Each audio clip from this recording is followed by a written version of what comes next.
Hey, it's me, Ed Keasley. I'm going to do a video on my new book, Sea Mandrels from Earth #2, which I've just made a proof of to see how the book would turn out, and it's turned out really good.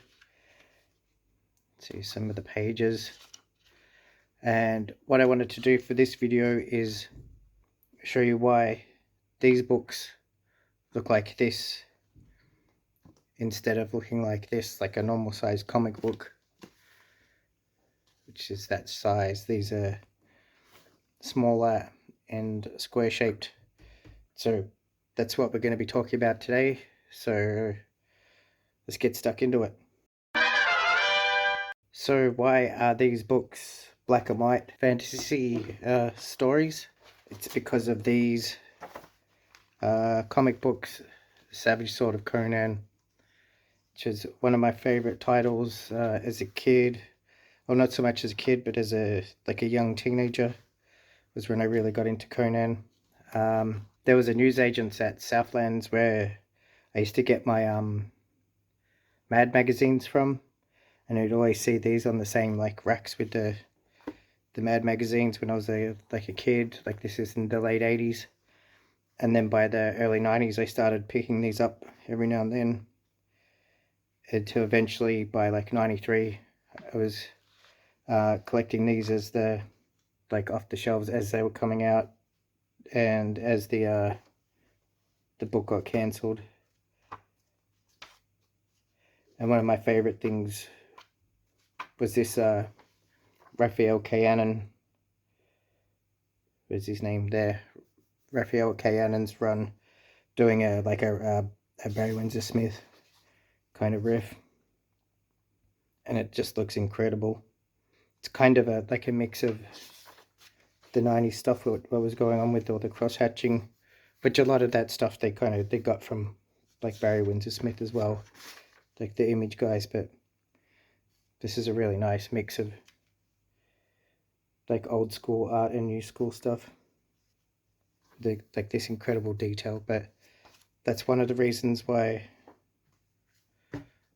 my books are black and white and fantasy, because of Savage Sword of Conan.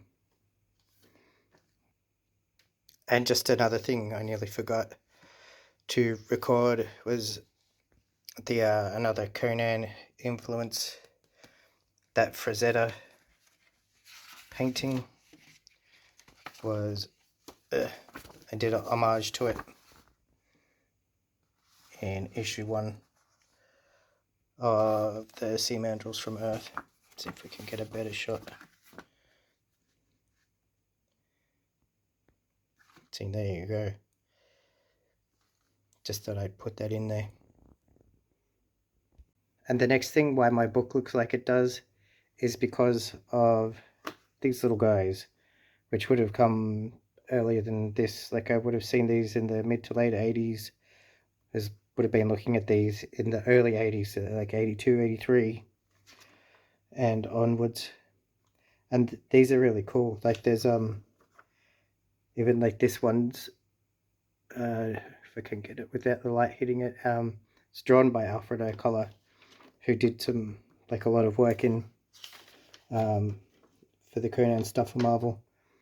And then this one got the pencils by Mark Texeira, who's known as Tex, or his signature of Tex, who was doing crazy stuff in the late 80s and early 90s for Marvel and Image. So these are a big part of my life, from being a little kid, and then being able to, I got some of these off my mate, having a look through them, they're really cool. And so that's kind of why I wanted to make a smaller kind of format book, even though these are almost like a shrunk down mini comic size. They're not quite. I think they're a bit wider than a than a half size comic book, the regular comic book. But that's also an influence on me and why this book looks like it does And then the final piece of the puzzle is, of course, bloody Nick May. When I got this book from him, whenever this came out, I don't know when that was, but just looking at this, and he's using it's like a 12 panel grid or whatever that is. I'm not going to count it. I don't have the time. But it just looked so good. I really like the presentation. Nick's great at like his layouts and his design and stuff. Like, this stuff looks amazing. And even though I don't do really stuff like that, but I kind of do with having the back panel on each issue, which is a panel just from the book, from the issue that it's in. But this is awesome, and I was like, well, yeah, why don't I try it? But I did the 4 panel for a bit more space, a bit more room to move. And also, if you remember the old, like, Commandos and the Battle War Library or whatever they were called, or I had the 2 panel pages. But these are the main reasons why this book looks like it does. Simendrel from Earth 2 is all done. It's ready to go. It looks sick. Hopefully you guys will like the story. Got a cool Stu Thornton, what's it called, a pin up in the back there, and got a Ryan Vella in issue 1. So if you like those guys' stuff, buy my comics and you can get some. Yeah, so that's it. That's the main reasons, really, why it's not a normal format comic book. It's like these 3 guys, the Savage Sword of Conan, He-Man, the comics, and Nick May's harmonica book is why my book looks like this. And if you want to get a copy of 1 or 2 or any of my other stuff, you can hit me up on Instagram at Ed Keasley Art, same as the YouTube channel, and also have a Patreon that's under Ed Keasley Art as well, if you want to check that out and join up, and you'll get free copies of these books if you're a member. So that's it. Thanks for watching, and I'll see you on the next video. Bye.